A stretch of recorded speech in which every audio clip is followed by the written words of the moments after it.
जय हिंद साथियों, स्वागत है आपका अपने YouTube चैनल अभ्यास गंगा में।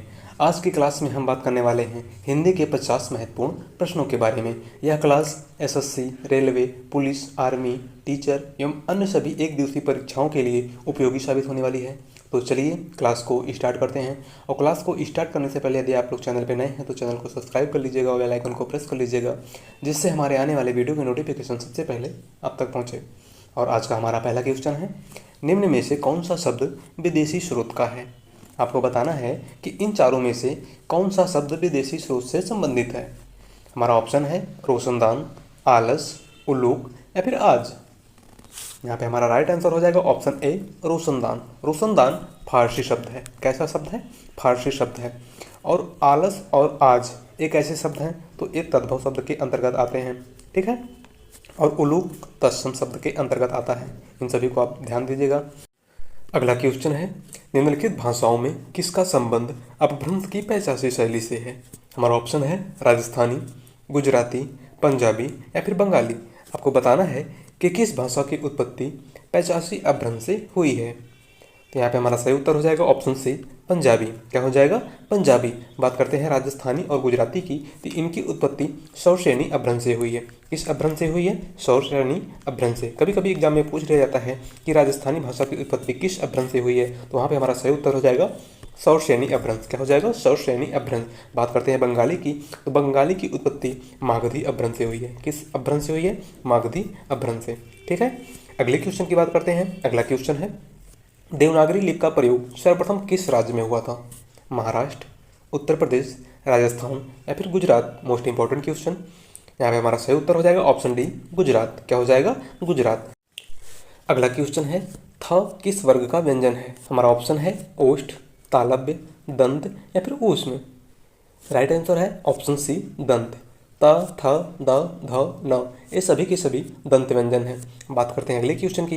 अगला क्वेश्चन है, गांधी को राष्ट्रपिता कहा गया है। वाक्य में संज्ञा किस से किस रूप में परिवर्तित हो रही है। व्यक्तिवाचक से जातिवाचक में, जातिवाचक से व्यक्तिवाचक में, भाववाचक से जातिवाचक में या फिर व्यक्तिवाचक से भाववाचक में। यहाँ पे हमारा सही उत्तर हो जाएगा ऑप्शन बी, जातिवाचक से व्यक्तिवाचक में। क्या हो जाएगा? जातिवाचक से व्यक्तिवाचक में। अगला क्वेश्चन है, निम्नलिखित में से कौन सा अनिश्चयवाचक सर्वनाम नहीं है। कुछ भी, कुछ ना कुछ, सब कुछ या फिर जो वह। यहाँ पे आपको बताना है कि इन चारों में से कौन सा विकल्प अनिश्चयवाचक सर्वनाम नहीं है। यहाँ पे हमारा सही उत्तर हो जाएगा ऑप्शन डी, जो और वह। क्या हो जाएगा? जो और वह। अगला क्वेश्चन है, क्रियार्थक संज्ञा सदा किस रूप में रहती है। बहुवचन पुल्लिंग, एकवचन पुल्लिंग, एकवचन स्त्रीलिंग या फिर बहुवचन स्त्रीलिंग। यहाँ पे सही जवाब हो जाएगा ऑप्शन बी, एकवचन पुल्लिंग। क्या हो जाएगा? एकवचन पुल्लिंग। अगला क्वेश्चन है, जिन शब्दों में लिंग, वचन, कारक इत्यादि के कारण कोई प्रभाव नहीं पड़ता है वह क्या कहलाते हैं। अव्यय, क्रिया, वचन या फिर वाक्य। यहाँ पे हमारा सही उत्तर हो जाएगा ऑप्शन ए, अव्यय। क्या हो जाएगा? अव्यय। अगला क्वेश्चन है, निम्नलिखित में से अव्ययी भाव समास का एक उदाहरण कौन सा है। हमारा ऑप्शन है लेन देन, सज्जन, चिड़ीमार या फिर परोच। आपको बताना है कि इन चारों में से अव्ययी भाव समास का उदाहरण कौन सा है। यहाँ पे हमारा राइट आंसर हो जाएगा ऑप्शन डी, परोच। क्या हो जाएगा? परोच। अगले क्वेश्चन की बात करते हैं। अगला क्वेश्चन है, निम्न में से तत्सम चुनिए। आपको बताना है कि इन चारों में से तत्सम शब्द कौन सा है। गाजर, गाहक, गेहूँ या फिर गर्द। सही जवाब है ऑप्शन डी, गर्द। गर्द कैसा शब्द है? तत्सम शब्द है। इसका तद्भव क्या हो जाएगा? इसका तद्भव गड्ढा हो जाएगा, ठीक है। अगला क्वेश्चन है, विभत्स रस का अस्थायी भाव है विस्मय, जुगुप्सा, निर्वेद या फिर रति। सही जवाब है ऑप्शन बी, जुगुप्सा। विभत्स रस का अस्थायी भाव क्या है? जुगुप्सा। अगला क्वेश्चन है, मुक्तक काव्य के कितने भेद होते हैं। 4, 3, 2 या फिर 5। सही जवाब है ऑप्शन सी, 2। कितने भेद होते हैं? 2। अगला क्वेश्चन है, कृष्णायन महाकाव्य के रचयिता हैं गोस्वामी तुलसीदास, आचार्य हजारी प्रसाद द्विवेदी, द्वारिका प्रसाद मिश्र या फिर इनमें से कोई नहीं। आपको बताना है कि कृष्णायन महाकाव्य के लेखक कौन हैं। तो यहाँ पे हमारा राइट आंसर हो जाएगा ऑप्शन सी, द्वारिका प्रसाद मिश्र। क्या हो जाएगा? द्वारिका प्रसाद मिश्र। अगला क्वेश्चन है, लोकोक्ति होती है एक व्यर्थ उक्ति, एक सार्थक संपूर्ण वाक्य, एक वाक्यांश या फिर इनमें से कोई नहीं। सही जवाब है ऑप्शन बी, एक सार्थक संपूर्ण वाक्य। क्या हो जाएगा? एक सार्थक संपूर्ण वाक्य। अगला क्वेश्चन है, मृदवाणी में कौन सा समास है? तत्पुरुष, द्विगु, कर्मधारय या फिर द्वंद्व? सही जवाब है ऑप्शन सी, कर्मधारय। कौन सा समास है? कर्मधारय। अगर हम मृदवाणी के समास विग्रह की बात करें तो इसका समास विग्रह मृद है जो वाणी। क्या हो जाएगा? मृदु है जो वाणी। कौन सा समास होगा? तो कर्मधारय समास। अगला क्वेश्चन है, शांत रस का अस्थायी भाव है उत्साह, जुगुप्सा, विस्मय या फिर निर्वेद? Most important question. यहाँ पे हमारा राइट आंसर हो जाएगा ऑप्शन डी, निर्वेद। क्या हो जाएगा? निर्वेद। शांत रस का अस्थायी भाव क्या है? निर्वेद। अगला क्वेश्चन है, धवल का विलोम शब्द है स्वच्छ, मलिन, श्वेत या फिर विमल? राइट आंसर है ऑप्शन बी, मलिन। क्या हो जाएगा? मलिन।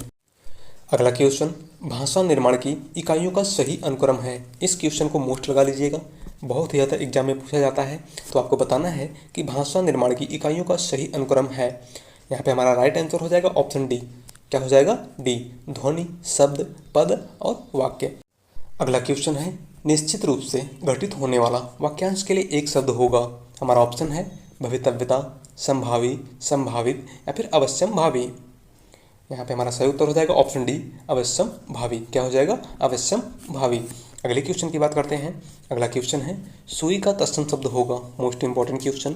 सूच, सूचाग्र, सूचक या फिर सूचिका? आपको बताना है कि सुई का तत्सम शब्द कौन सा है। तो यहाँ पे हमारा राइट आंसर हो जाएगा ऑप्शन डी, सूचिका। क्या हो जाएगा? सूचिका। अगला क्वेश्चन है, निम्नलिखित में से कमल का पर्यायवाची शब्द नहीं है। नीरज, उत्पल, अरविंद या फिर वारिद? सही जवाब है ऑप्शन डी, वारिद। कमल का पर्यायवाची कौन सा नहीं है? वारिद। वारिद किसका पर्यायवाची है? तो बादल का पर्यायवाची है, ध्यान दीजिएगा। अगले क्वेश्चन की बात करते हैं। तिमिर का शुद्ध विलोम शब्द होगा अंध, निशा, दीवा या फिर आलोक? सही जवाब है ऑप्शन डी, आलोक। तिमिर का विलोम क्या हो जाएगा? आलोक। अगला क्वेश्चन है, पत्थर का तत्सम शब्द है प्रस्थ, पाहन, चट्टान या फिर कंक्रीट? राइट आंसर है ऑप्शन ए, प्रस्थ। क्या हो जाएगा? प्रस्थ। अगला क्वेश्चन है, ए अवर्ण क्या कहलाते हैं? नासिक, मूर्धन्य, ओष्ठ या फिर कंठ तालव्य? सही जवाब है ऑप्शन डी, कंठ तालव्य। ए अवर्ण क्या कहलाते हैं? कंठ तालव्य। अगला क्वेश्चन है, इनमें से क्रिया विशेषण है वह धीरे से बोलता है, वह काला कुत्ता है, रमेश तेज धावक है या फिर सत्यवाणी सुंदर होती है? तो यहाँ पे हमारा सही उत्तर हो जाएगा ऑप्शन ए, वह धीरे से बोलता है। बात करते हैं अगले क्वेश्चन की। अगला क्वेश्चन है, सब्ज बाग दिखाना, इस मुहावरे का अर्थ क्या है? हरे भरे उद्यानों की सैर करना, धोखा देना, हिम्मत बांधना या फिर झूठे वादे करना? तो यहाँ पे हमारा राइट आंसर हो जाएगा ऑप्शन डी, झूठे वादे करना। अगला क्वेश्चन, सदा एक वचन में प्रयुक्त होने वाले शब्दों को चुनिए। Most important question. हमारा ऑप्शन है ऑप्शन ए, होशलोग, ऑप्शन बी, प्राणबाल, ऑप्शन सी, हस्ताक्षर या फिर जनता या फिर ऑप्शन डी, चर्चा या फिर जनता? राइट आंसर हो जाएगा ऑप्शन डी, चर्चा और जनता। क्या हो जाएगा? चर्चा और जनता। अगले क्वेश्चन की बात करते हैं। अगला क्वेश्चन है, निम्न शब्दों में पुल्लिंग शब्द कौन सा है? जाति, विधि, राशि या फिर शशि? आपको बताना है कि इन चारों में से पुल्लिंग शब्द कौन सा है।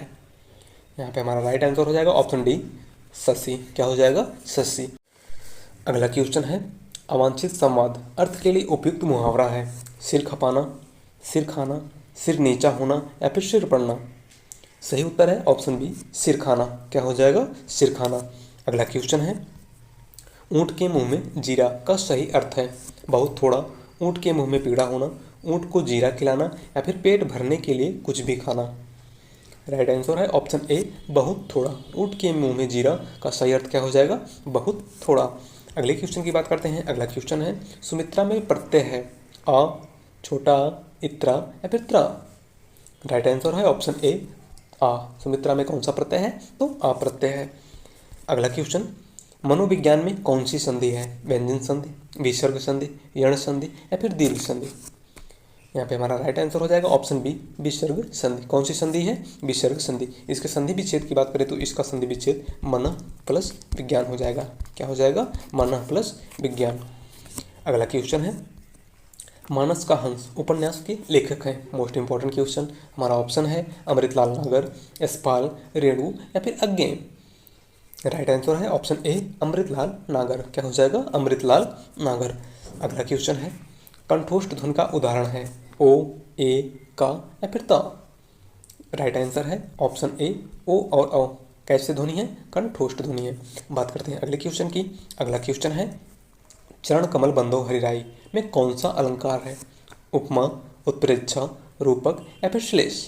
इस क्वेश्चन को मोस्ट लगा लीजिएगा। अगर अलंकार से क्वेश्चन आते हैं तो ए पंक्ति जरूर रहती है।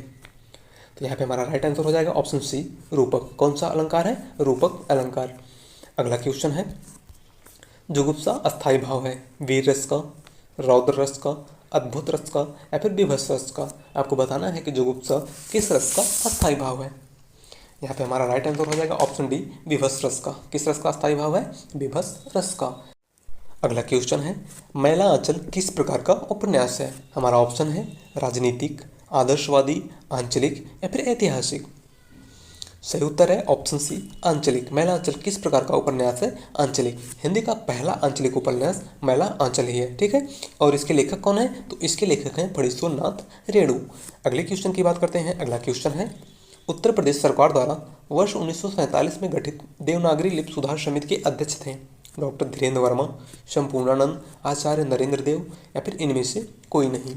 सही जवाब है ऑप्शन सी, आचार्य नरेंद्र देव। क्या हो जाएगा? आचार्य नरेंद्र देव। अगला क्वेश्चन है, व्यंजन और स्वर के संयुक्त रूप को क्या कहते हैं? हमारा ऑप्शन है वर्ण, ध्वनि, और इन दोनों ऑप्शनों को काट दीजिएगा। यहाँ पे कर लीजिएगा अक्षर, और चौथा ऑप्शन हो जाएगा वाक्य। टाइपिंग मिस्टेक हो गई है। आपको बताना है कि व्यंजन और स्वर के संयुक्त रूप को क्या कहते हैं? वर्ण, ध्वनि, अक्षर या फिर वाक्य। यहाँ पे हमारा राइट आंसर हो जाएगा ऑप्शन सी, अक्षर। क्या कहते हैं? अक्षर। अगले क्वेश्चन की बात करते हैं। अगला क्वेश्चन है, भाषा विज्ञान की दृष्टि से ऊ किस प्रकार का स्वर है? पश्च विवरित स्वर, अग्र समृद्ध स्वर, अग्र विवरित स्वर या फिर पश्च समृद्ध स्वर। राइट आंसर है ऑप्शन डी, पश्च समृद्ध स्वर। ऊ किस प्रकार का स्वर है? पश्च समृद्ध स्वर। अगला क्वेश्चन है, निम्नलिखित में से कौन सा अंतस्थ व्यंजन नहीं है? या, र, न या फिर ल। राइट आंसर है ऑप्शन सी, न। अंतस्थ व्यंजनों की संख्या कितनी होती है? 4 होती है। कौन कौन से हैं? य, र, ल और व। मोस्ट लगा लीजिएगा इनको। अगले क्वेश्चन की बात करते हैं। अगला क्वेश्चन है, गोधूम शब्द है देशज, विदेशी, तत्सम या फिर तद्भव। आपको बताना है कि गोधूम शब्द कैसा शब्द है। यहाँ पे हमारा सही उत्तर हो जाएगा ऑप्शन सी, तत्सम। क्या हो जाएगा? तत्सम। और गोधूम के तद्भव की बात करें तो इसका तद्भव गेहूं हो जाएगा। क्या हो जाएगा? गेहूं।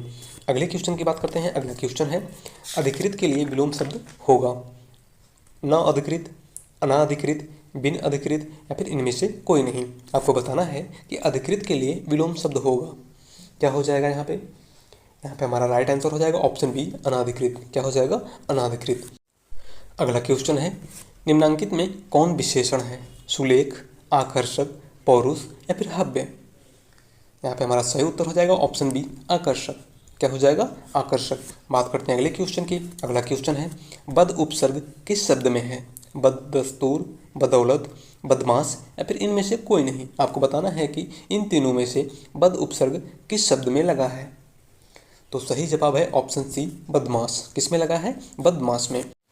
अगला क्वेश्चन है, निर्झर शब्द का पर्याय है पतझड़, हिमपात, प्रपात या फिर अश्रुपात। आपको बताना है कि निर्झर शब्द का पर्याय क्या होगा। तो यहाँ पे हमारा राइट आंसर हो जाएगा ऑप्शन सी, प्रपात। क्या हो जाएगा? प्रपात, यानी कि झरना या फिर जलप्रपात। अगले क्वेश्चन की बात करते हैं। अगला क्वेश्चन है, लक्ष्य भ्रष्ट में समास है कर्ण तत्पुरुष, अपादान तत्पुरुष, संबंध तत्पुरुष या फिर अधिकरण तत्पुरुष। तो यहाँ पे हमारा राइट आंसर हो जाएगा ऑप्शन बी, अपादान तत्पुरुष। क्या हो जाएगा? अपादान तत्पुरुष। अगला क्वेश्चन है, मधुर गुण प्रायः किस रस में पाया जाता है? श्रृंगार रस, करुण रस, शांत रस या फिर उपर्युक्त सभी। तो यहाँ पे हमारा सही उत्तर हो जाएगा ऑप्शन डी, उपर्युक्त सभी। मधुर गुण जो है श्रृंगार रस, करुण रस और शांत रस, इन तीनों रसों में पाया जाता है।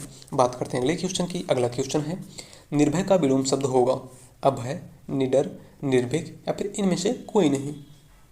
सही जवाब है ऑप्शन डी, इनमें से कोई नहीं। निर्भय का विलोम शब्द सभय हो जाएगा। क्या हो जाएगा? सभय। अगला क्वेश्चन और आज का लास्ट क्वेश्चन, कीर्तिलता किसकी रचना है? Most important question. Vidyapati, Ramchandra Shukla, Shamsher Bahadur Singh या फिर धर्मवीर भारती। तो यहाँ पे हमारा राइट आंसर हो जाएगा ऑप्शन ए, विद्यापति। कीर्तिलता किसकी रचना है? तो विद्यापति की। विद्यापति की 3 प्रमुख रचनाएं जो एग्जाम में पूछी जाती हैं, एक है कीर्तिलता, दूसरी है कीर्ति पताका और तीसरी है पदावली। ये तीनों ही रचनाएं विद्यापति की हैं। तो आज की क्लास में बस इतना ही। मिलते हैं अगले प्रैक्टिस सेट के साथ। धन्यवाद।